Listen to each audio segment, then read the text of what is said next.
आइए भक्तों, आज सुनते हैं। प्रैक्टिकल करना। जब जिस दिन लगे कि व्यापार ठीक नहीं चल रहा, आज लगे कि आज पैसा चाहिए और आ नहीं रहा, आज तुम्हें 5,000 की, 10,000 की, 50,000 की, 1 लाख, 5 लाख की जरूरत है और कहीं से आवक नहीं है, भगवान कहीं ना कहीं से आ जाए, ऐसी कृपा। तो कुंदकेश्वर महादेव का नाम लेकर एक पुष्प उसका अंतर पर रख दो। जिस जगह से तुम कमाते हो, जिस जगह पर, जिस गादी पर, जिस कुर्सी पर तुम बैठते हो, उसके सम्मुख में उस पुष्प का मुख बाहर होना चाहिए। उसकी डंडी, उसका जो डंडी का भाग है वो हमारी ओर, हमारा आकर्षण। जैसे भगवान को जो फूल देते हैं, आपको मालूम होगा ना, भगवान को जो पुष्प देते हैं तो पुष्प का मुख कहां रखते हैं? भगवान की ओर।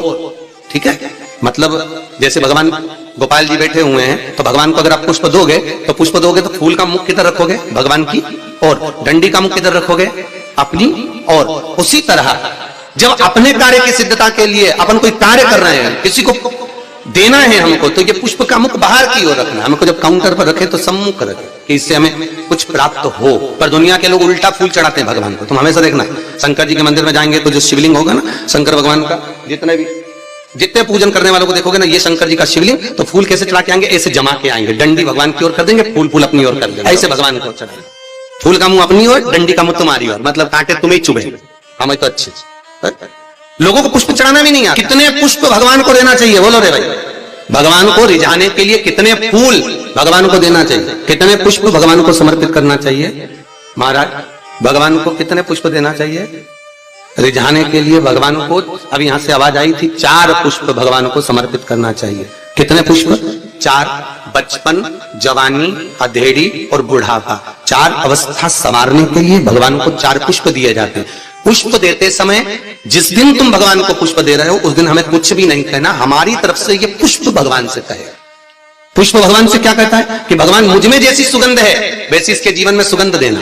पुष्प कहता है भगवान जैसी मुझ में ताजगी है इसके जीवन में वैसी ताजगी देना। पुष्प कहता है भगवान जैसे मेरी पत्तियों में रस है इसके जीवन में खुशियों का रस भर देना। ये पुष्प कहता है भगवान से। हमें नहीं करना भगवान से कुछ। भगवान को पुष्प दे दिया तो भगवान समझ गए। अब पहले कौन सी कजन कहा शादी में गए थे राम, तो याद आया स्टेज पे ऐसा लड़का घुटना टेक के, हमने पूछ लिया भैया ये हमारे यहाँ तो ब्याह में जब भावर होती है उसके पहले जयमाला कराते हैं, माला पिना देते हैं, तो ये फूल मूल का चक्कर तो हमको समझ में ही नहीं आया। तो हमने पूछा ये फूल काहे को दिया?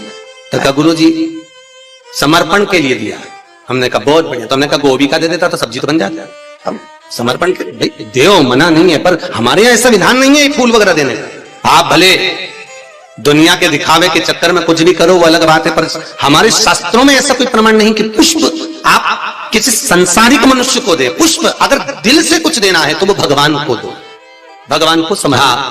कोई गुरु है, सतगुरु है, हम तो उनके लिए भी कहेंगे अगर कोई गुरुजन आया तो उसको पुष्प देने की जगह पत्तियां निकालकर उसके चरणों में बिछा दीजिए महाराज, गुरु के चरणार। जैसे शबरी अम्बा, आप ही के यहाँ की शबरी अम्बा रोज सेज बिछाती थी, बुआरी काटती, लगाती, भगवान के लिए सेज बिछा कर रखती। भगवान आएंगे इंतजार करती, बाट जोती, आएंगे और भगवान आए, भगवान प्राप्त हुए। जब शबरी अम्बा के दरवाजे पर जैसे भगवान के लिए पुष्प बिखेर देती है, आप भी गुरुजन के लिए, परमात्मा के सुख के लिए। आप ये नहीं कि भगवान को बहुत कुछ दो, भगवान को अगर 4 पुष्प भी दे रहे हो तो बहुत है, और पुष्प भी नहीं तो एक पंखड़ी भी आप भगवान को दे रहे हो तो भी चलेगा। तो यहाँ तो शिव महापुराण में तो ये भी नहीं लिखा कि पंखड़ी भी दो। शिव महापुराण तो कहती है अपना दिल दो भगवान। क्या दो? अपना मन, अपना हृदय भगवान को दे दो। भगवान को संपदा नहीं, धन नहीं, दौलत नहीं, सत्ता नहीं, तुम्हारा वैभव नहीं, कुछ भी नहीं चाहिए। जो तुम पैसा चढ़ा रहे हो वो भी भगवान को नहीं चाहिए, जो तुम वस्त्र चढ़ा रहे हो वो भी भगवान को नहीं चाहिए, जो तुम आभूषण चढ़ा रहे हो वो भी भगवान को नहीं। भगवान तो करे हृदय दे मुझको, निर्मल मन सो मोहि पावा, आपका चित्त मुझे दे, और वो भी अच्छा देना। तो हृदय भी देना तो अच्छा देना है, और भगवान को वो दो जो भगवान के पास में नहीं है। हम भगवान को वो देते हैं जो भगवान के पास में। लिया जरा वो फूल ले जाओ, भगवान को गेंदा का फूल चढ़ा दो, माला चढ़ा दो, ये चढ़ा दो। तो भगवान को, भगवान से भी तो पूछो तुम्हें अच्छा क्या लगता है, बताओ हम तुम्हारे लिए वो लेकर आएंगे। कभी भगवान से कहो जा अरे भाई तुम्हारे पास में अगर लाल कलर की साड़ी है और कोई तुम्हें लाल कलर की साड़ी दे दे तो तुम तैयार करोगी क्या? अरे बोलो तो, तुम्हारे पास तो पहले से अलमारी में 25-30 साड़ियां लाल कलर की रखी है, कोई पीली दे दे तो तुम तैयार नहीं करोगे। हाँ, ऐसा कोई कलर हो जो कलर तुम्हारे पास में नहीं है और किसी ने दिया तो तुमने उसमें तुरंत फाल पीको सब लगवा लुगो के तैयारी करके वो तुरंत रख दिया। बोलो रखोगे कि नहीं रखोगे? और मालूम पड़े किसी ने लाल साड़ी दे दी, पीली दे दी, नीली दे दी, जो तुम्हारे पास में पहले से थी, और अच्छी साड़ी थी तो तुमने बहू को दे दी। बोलो दी कि नहीं दी? तुम्हारे तो काम आ नहीं रही तो तुमने बहू को दे दी, और अच्छी थी तो बेटी को दे दी। थोड़ी भी साड़ी अगर गड़बड़ थी तो भागवत जी पे चढ़ा दी। कोई ने पूछा था कि गुरुजी ये दुनिया के लोग आरती में ही खोटा सिक्का क्यों चढ़ाते, मंदिर में लोग खोटा सिक्का क्यों चढ़ाते, फटा हुआ नोट खोटा सिक्का मंदिर में चढ़ाएंगे, धर्म की जगह पर चढ़ाएंगे, अच्छी जगह पर कहीं नहीं देंगे। पर तो हमने कहा भाई सीधी सीधी बात है, जो दुनिया में कहीं नहीं चलता वो इसी के पास चलता।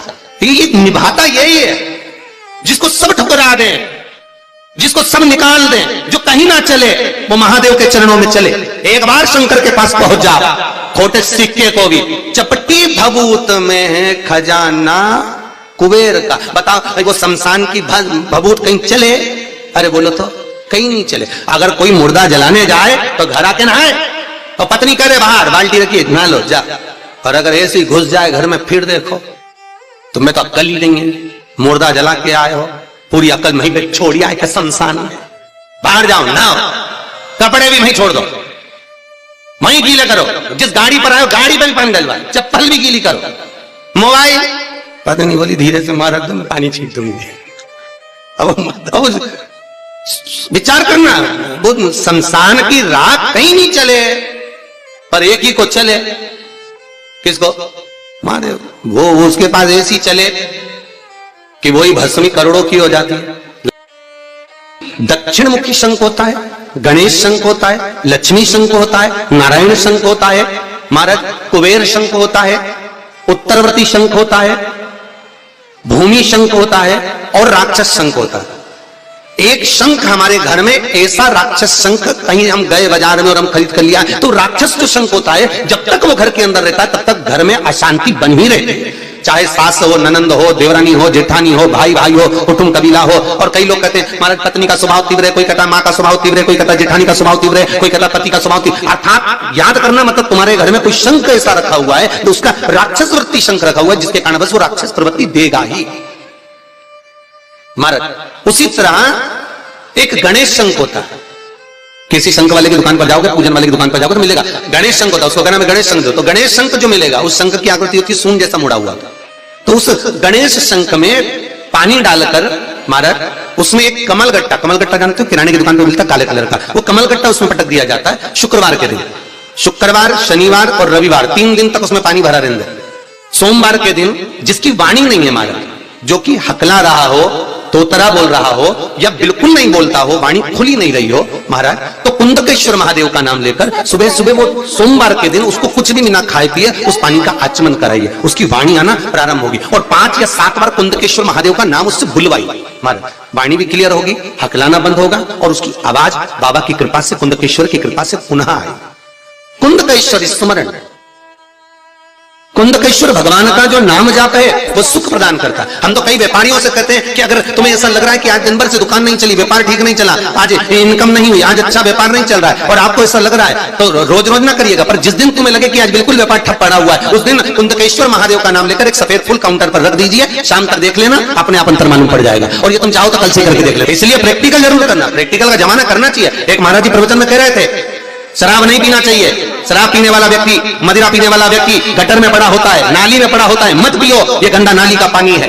उसी में महाराज का पहचान वाला बैठा था, उठ के खड़ा हो गया, ओ महाराज तो इतनी बड़ी बड़ी बात कह रहा, तेरा सग्गा भाई पी के तो नाली में पड़ा, तो हमको ज्ञान दे रहा, तेरे भाई को क्यों नहीं देता? महाराज जी बोले देखो भैया, मैं भी प्रवचन कर रहा हूं, मेरा भाई भी प्रवचन कर रहा है, मैं मुख से समझा रहा हूं, मेरा भाई प्रैक्टिकल करके दिखा रहा है, तुम जैसे समझना चाहो वैसे समझ जाओ। इसलिए प्रैक्टिकल जरूर करना कि अगर लगे कि आज व्यापार, हाँ व्यापार ठीक चले तो बिल्कुल मत करना, और नहीं तो तुम और लोभ लालच में करने बैठ जाओ, है तुम होशियार कम हो गई। शिवाय नमस्तुभ्यं, शिवाय नमस्तुभ्यं, सब्सक्राइब करें हमारा चैनल श्री बेल आइकन शिवाय ताकि आप अपडेट नमस्तुभ्यं। हमारे